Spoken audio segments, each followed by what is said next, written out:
타이틀 나왔습니다만 이번 주에 주주총회가 거의 집중적으로 몰려 있습니다. 주 후반에 많이들 있던 것 같은데요. 이와 관련해서 지주사들 동향 한번 좀 파악해 보도록 하죠. 애널리스트 코너입니다.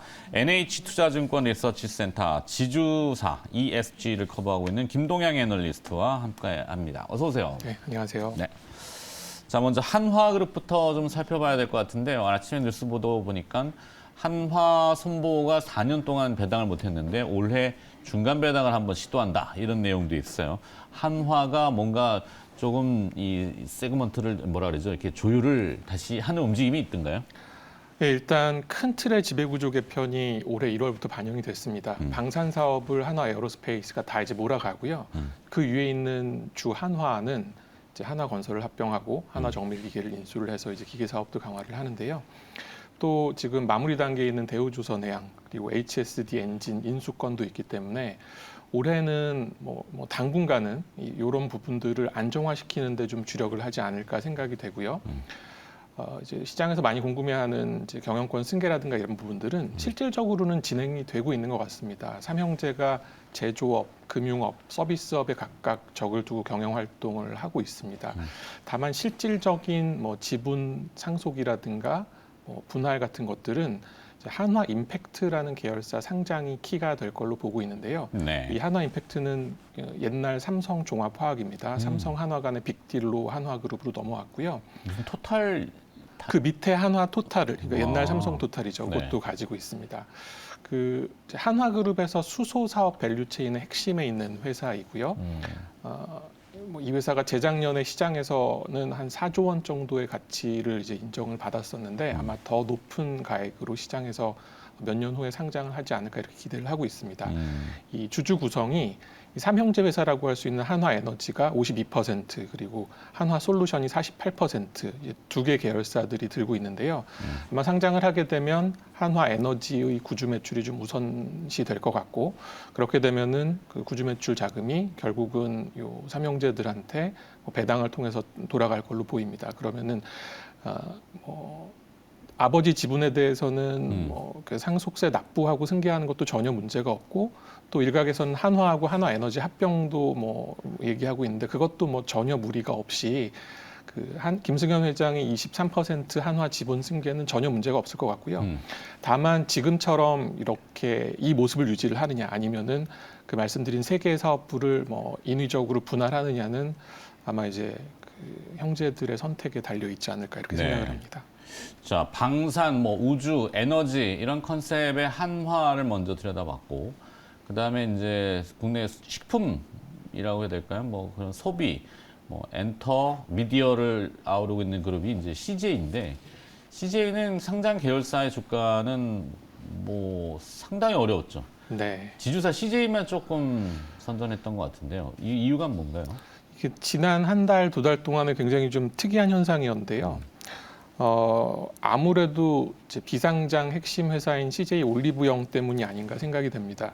CJ 올리브영이 작년에 실적도 굉장히 좋았고요. 그래서 작년에 연기됐던 상장 작업이 올해 다시 재개가 되지 않을까 이런 기대감이 있는 것 같습니다. 그 주식시장 계속 약세여서 IPO는 연기를 했지만 CJ 올리브영 실적이 작년에 매출액은 30%, 영업이익은 뭐 2배 가까이 성장한 굉장한 강세를 보였기 때문이고요. 다만 이제 CJ가 최근에 주가가 많이 올라오는 과정에서 순자산 가치 대비 할인율은 50% 아래로 떨어졌습니다. 그래서 밸류에이션 매력은 조금 떨어진 것 같고요. 또 이제 주식 시장이 계속 약세라는 점, 또 CJ 올리브영이 작년처럼 그렇게 그 수익성이 대폭 개선되기는 좀 쉽지는 않다라는 점을 감안을 하면 그리고 과거에 지주회사의 주요 비상장 자회사가 상장을 했을 때 지주회사의 주가 변동성을 보면 일단 당분간 CJ의 주가는 변동성이 좀 크지 않을까 이렇게 생각이 됩니다. 자본주의의 속성을 보면은 참 희한한 게 미국은 대규모의 구조조정, 특히 인력 해고를 하면은 주가가 올라요. 근데 우리나라는 CJ도 상당히 구조조정을 많이 하고 있는 것 같은데 주가는 더 무거워지네요. 희한하죠. 예, 그게 아마 뭐 계열사 실적으로 바로 반영이 안 되는 부분들도 있었던 것 같습니다. 네, 우리만의 구조인데 자 반면에 이제 또 계열사들의 선전으로 지난해 한박 웃음을 띄었던 데는 두산일 것 같은데요. 네. 물론 주가는 또 조금 다른 문제일 수 있지만 자 두산을 또 들여다보죠. CJ하고 비슷하면서도 또 약간 다른데요. 일단 그 상장 자회사인 두산 에너빌리티를 통해서 원전 테마를 향유를 하고 있고요. 그렇죠. 또 다른 한 축으로는 비상장 자회사 두산 로보틱스를 통해서 로봇 테마도 또 향유를 하고 있습니다. 네. 지금 뭐 바로 비교를 해보자면 두산의 시가총액이 1.6조 원인데 두산 로보틱스하고 비교 대상이 되는 레인보우 로보틱스가 이제 삼성전자 투자 의사결정 이후에 2조 6천억까지 시가총액이 뭐 빠르게 올라왔기 때문에 그렇죠. 뭐 그것만 보더라도 두산의 가치에 대해서는 좀 기대하는 부분들이 있는 것 같습니다. 네. 두산이 90% 보유하고 있기 때문에 지금 상장 주관서 선정하고 아마 빠르면 연내 상장을 할 텐데요. 구주 매출 그리고 뭐 가치가 시장에서 형성되는 부분들을 누릴 수 있을 것 같습니다. 로보틱스가 뭐 레인보우하고는 조금 다른 점은 두산 쪽은 해외 시장을 중심으로 해서 성장을 하고 있고 네. 올해는 뭐 30% 성장에 내년 정도의 BEP 도달을 타겟으로 하고 있습니다. 두산 로보틱스가 레인보우보다는 단순 비교해서 생산 캐파라고 해야 될까요? 상당히 높잖아요. 맞습니다. 몇 배수를 얘기하는데 그걸 가지고 뭐 절대적으로 시총을 비교할 수는 없지만 어쨌거나 레인보우 로보틱스가 2조 되면은 그래도 한 4, 5조는 받아야 되지 않나라고 시장에서는 러프하게 얘기를 하지. 근데 그게 이제 상장을 하면은 지분 가치를 두산 모에서 하죠. 네네. 지주사가 얼마나 누릴 거냐. 너무 할인돼 있다. 이 얘기들을 많이 하는데도 맞습니다. 주가는 네. 그죠. 자, 행동주의 펀드가 올해 주총 시즌의 또 최대 화두라고 합니다. 행동주의에 따른 이런 뭐 영향 파급 좀 있을까요? 일단 행동주의 관련해서 굉장히 보편화됐습니다. 뭐 금융지주들도 있었고 오스템 임플란트, SM처럼 이제 사례도 많이 있었고 네. 주가의 변동성도 컸고 또 실질적으로 회사가 변화하는 모습도 이어지고 있어서 좀 보편화가 되고 있는데요. 이게 아무래도 경영상의 문제가 있거나 주주가치 제고에 인색한 기업들을 대상으로 행동주의 펀드들이 액션을 취하고 있는 건데 전반적으로 시장의 인게이지먼트 그러니까 주주 활동이 좀 레벨업이 되지 않았나 이렇게 생각이 되고요. 네. 그 시발점이 됐던 2010년대 중반의 엘리엇 케이스를 보면 삼성전자나 현대차 그룹에 대해서 뭐 배당이라든가 이사 선임 관련해서 좀 과도한 요구를 하고 해프닝으로 끝났었던 점이 있는데 지금은 이게 좀 이제 보편화가 돼서 좀 진행이 될 것 같고요. 대기업들은 사실 그 이후에 어떤 주주가치 제고라든가 지배구조의 선진화에 좀 노력을 많이 했습니다만은 네. 또 이게 또 어떤 부분은 ESG 투자가 확대되고 있기 때문에 선제적으로 좀 평가를 잘 받기 위해서 그런 노력을 한 것도 있겠죠.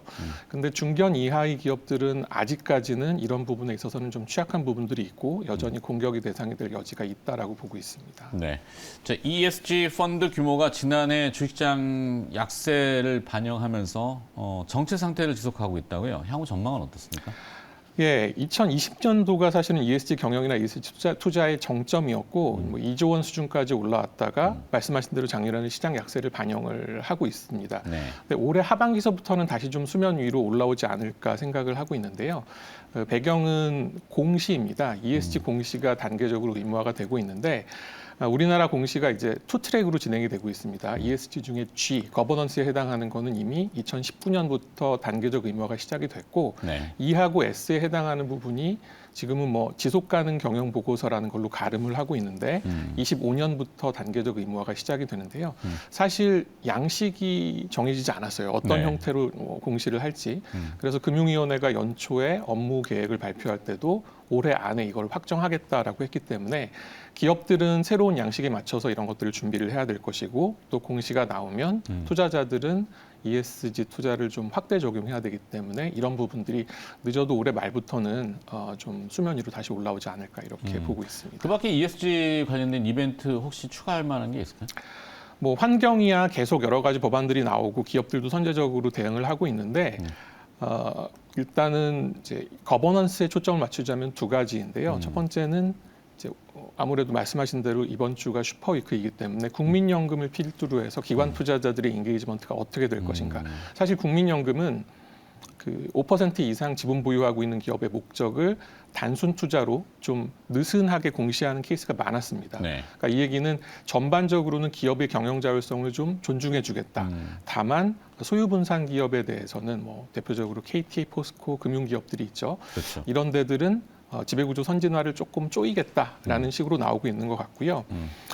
또 한 가지는 금융위가 연초 그 업무 계획에서 스튜어드십 코드를 개정하겠다라고 얘기를 했는데요. 스튜어드십 코드는 ESG 투자를 하기 위해서 기관 투자자들이 지켜야 되는 규범입니다.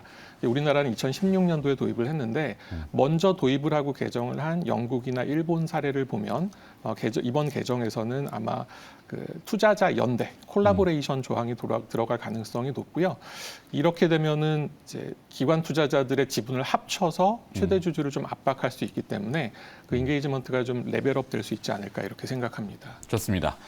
자, NH투자증권 리서치센터 지주사와 ESG를 커버하고 있는 김동영 애널리스트였습니다. 고맙습니다. 네, 감사합니다.